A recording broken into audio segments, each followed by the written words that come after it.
Hello students, welcome to my channel.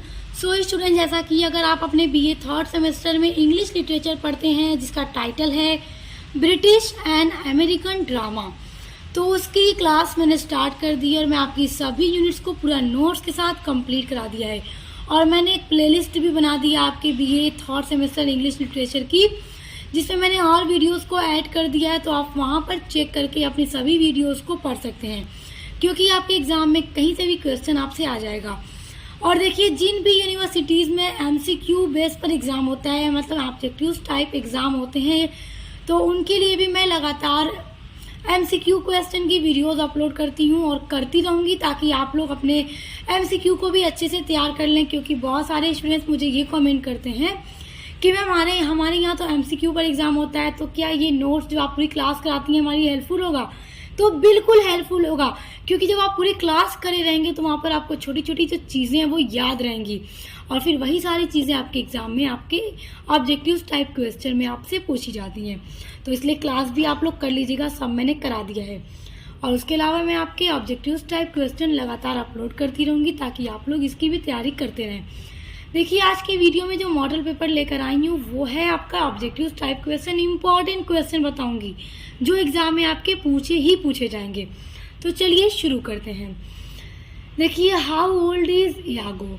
यागो कौन था? आपको याद होगा, जब हमने ओथेलो ड्रामा पढ़ा था बाय विलियम शेक्सपियर, तो उसमें यागो विलन था। तो वो कितनी, मतलब उसकी एज क्या थी? तो देखिए, ऑप्शन नंबर बी 28। तो ऑप्शन बी जो आपका है 28 आपका करेक्ट है। और अगला है आपका, what is Brabantio position in Venice.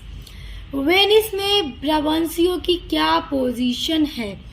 देखिए, जो डेस्डेमोना थी, हीरोइन थी प्ले के अंदर, उसके फादर थे ब्राबेंशियो, और वो वेनिस के क्या थे? सेनेटर थे। तो ऑप्शन नंबर ए आपका करेक्ट है।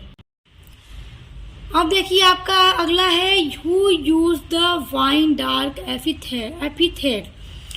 तो Homer. Option number c Homer. अगला है आपका, व्हाट इज ए मैलाप्रोपिज्म। देखिए, मैलाप्रोपिज्म क्या है? वर्ड यूज इनकरेक्टली रहेगा। यानी कि देखिए, यहाँ मैलाप्रोपिज्म वो होता है जहाँ पर ना जो वर्ड होते हैं प्रोनाउंसिएशन सेम होता है, मगर स्पेलिंग और मीनिंग पूरी चेंज होती है। जैसे अगर हम एग्जाम्पल ले, सेल, SELL सेल, बैठने वाला सेल, और कोशिका वाला सेल CELL सेल। तो यहाँ पर अगर हम यूज कर दें, हमें सेल SELL वाला यूज करना है और हम लिख दें CELL, तो क्या है? प्रोनाउंसिएशन हमारा सही निकल रहा है, मगर हमारा वर्ड की स्पेलिंग और आपका मीनिंग पूरा इनकरेक्ट है। तो वही होता है मैलाप्रोपिज्म। तो ये सारे जो आपके एलिमेंट ऑफ ड्रामा है सब मैंने कंप्लीट करा दिया है। आपको पूरी यूनिट्स में आपका सब कुछ आपको मिलेगा। अगला है, who was fair and noble hostess. तो Lady Macbeth. Option number a आपका करेक्ट है। और देखिए स्टूडेंट्स, मैं यहाँ पर राइट ऑप्शन पे इसलिए टिक लगा देती हूँ ताकि आप लोगों के लिए आसानी रहे, सिर्फ आप लोगों के लिए लगा देती हूँ, क्योंकि अगर आप चाहें तो आप इसको स्क्रीनशॉट ले सकते हैं, क्योंकि बहुत इंपॉर्टेंट है आपके एग्जाम के पॉइंट ऑफ व्यू से। तो आप स्क्रीनशॉट लिए रहेंगे तो आप कभी भी फ़ोन में अपने चेक करेंगे, पढ़ेंगे, तो आपको बार बार इस तरह से प्रॉब्लम नहीं आएगी, आप भूलेंगे नहीं, आपको याद रहेगा इसको देखकर कि हाँ ये वाला हमारा करेक्ट है, आप इसको याद कर लें। अब देखिए, अगला है, who was friend of Hastings. Hasting किसका फ्रेंड था? तो यंग मार्लो का फ्रेंड था। हमने ड्रामा पढ़ा है ना, ही स्टूप्स टू कंकर, ओलिवर गोल्डस्मिथ का ये ड्रामा है, आपके सिलेबस में उसको हमने पढ़ा है। तो यंग मार्लो का ही फ्रेंड था हेस्टिंग्स। तो बहुत ही मज़े की ये कॉमेडी है, आप लोग इसको पढ़ लीजिएगा। प्लेलिस्ट की लिंक आपको इसी वीडियो के डिस्क्रिप्शन बॉक्स में दे दूंगी। अगला है आपका, what is the most common effect of a malapropism.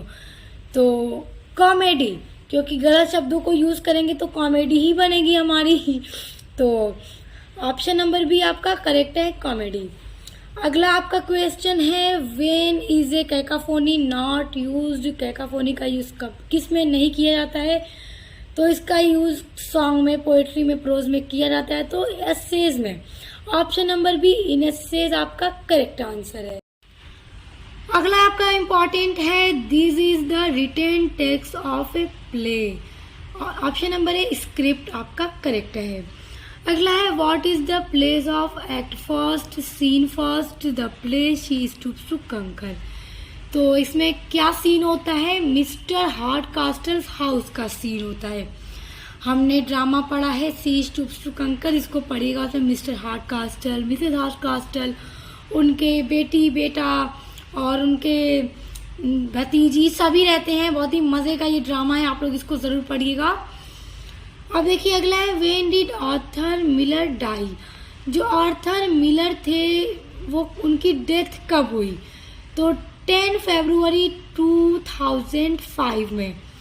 तो ऑप्शन नंबर ए आपका करेक्ट है। देखिए इसी तरह के क्वेश्चन आपके ऑब्जेक्टिव्स टाइप में दिए जाएंगे आपके पेपर में, इसलिए आप इन सभी को एकदम रट लीजिए, एकदम याद कर लीजिए, क्योंकि छोटे छोटे सिंपल से आप इनको एकदम रट लीजिए, क्योंकि इसी तरह के क्वेश्चन आएंगे तो आप लोग को पूरा याद होना चाहिए।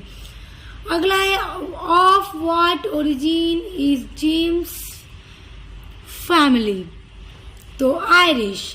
ऑप्शन नंबर है आपका करेक्ट है आयरिश। अब देखिए वेयर डज टॉम वर्क, तो at a shoe warehouse, तो ऑप्शन नंबर भी आपका करेक्ट है। अब देखिए अगला है what does Tom like to write, तो पोट्री। देखिए इसी तरह के प्रश्न आएंगे, इनको याद कर लीजिए। ऑप्शन नंबर सी आपका करेक्ट है। और स्टूडेंट्स चलिए आगे देखते हैं आपके और भी इम्पोर्टेंट ऑब्जेक्टिव टाइप। अगला इम्पोर्टेंट क्वेश्चन है आपका Raina's father holds what rank in the Bulgarian army.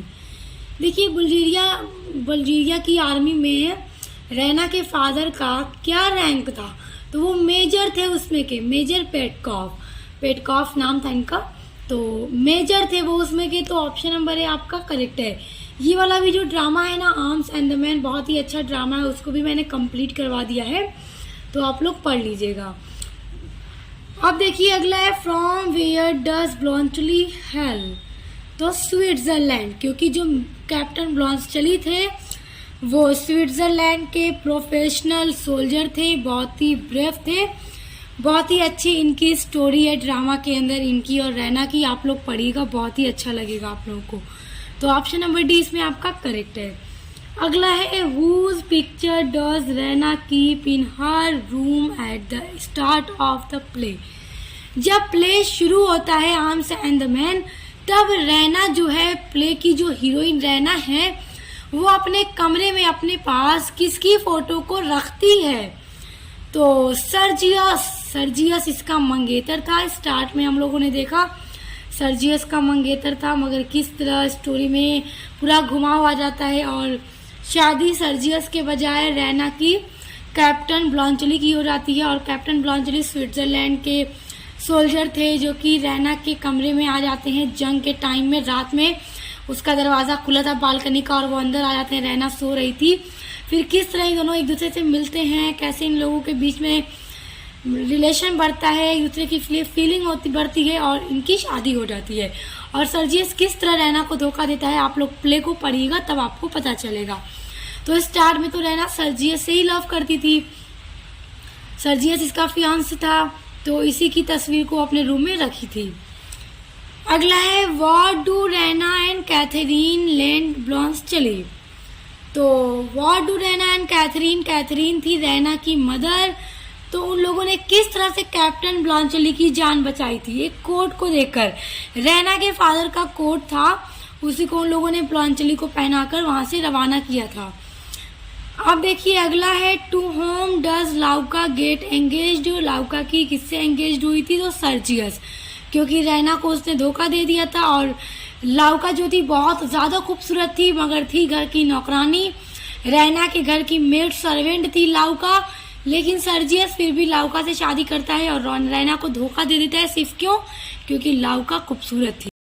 अगला है how many acts are there in Macbeth, जो मैकबेथ ट्रेजेडी है बाय विलियम शेक्सपियर, उनमें कितने एक्ट हैं।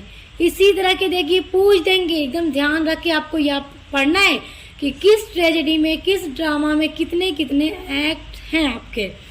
तो मैकबेथ में टोटल 5 एक्ट्स हैं, तो ऑप्शन नंबर भी आपका करेक्ट है।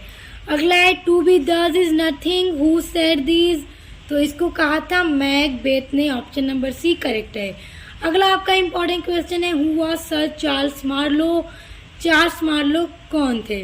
ए rich man, great man, a and b, d यानी पुअर। तो ए एंड बी दोनों यानी एक रिच मैन थे और एक ग्रेट मैन भी थे, तो इसलिए ऑप्शन नंबर सी आपका करेक्ट हो जाएगा। आप देखिए the play she stoops to conquer is a, तो ये क्या है? ये कॉमेडी है, क्योंकि जब हमने पढ़ा था तो हमने देखा था किस तरह से मजा आता है, टोनी किस तरह से पूरे स्टोरी को ही घुमा देता है गलत एड्रेस बताकर मार्लो और हेस्टिंग्स को। आप लोगों ने पढ़ा है तो आप लोग जान रहे होंगे, और जिन्होंने नहीं पढ़ा है वो लोग पढ़ लीजिएगा, मैंने पढ़ा दिया है। तो ये कॉमेडी है, ऑप्शन नंबर 1 करेक्ट है। अगला है how many title of the she stoops to conquer. जो कॉमेडी ड्रामा है शी स्टूप्स टू कंकर, उसके कितने टाइटल हैं? तो उसके 2 टाइटल हैं, ऑप्शन नंबर भी राइट है। तो देखिए इसका जो एक और टाइटल है ना, उसको मैं नेक्स्ट वीडियो में आपको बता दूंगी, क्योंकि आपसे टाइटल का नाम भी पूछ सकता है, तो उसको मैं नेक्स्ट वीडियो में बता दूंगी। अब देखिए अगला है mister Hardcastle was friend was. Mister Hardcastle के फ्रेंड कौन थे? तो Charles Marlow, sir Charles Marlow थे।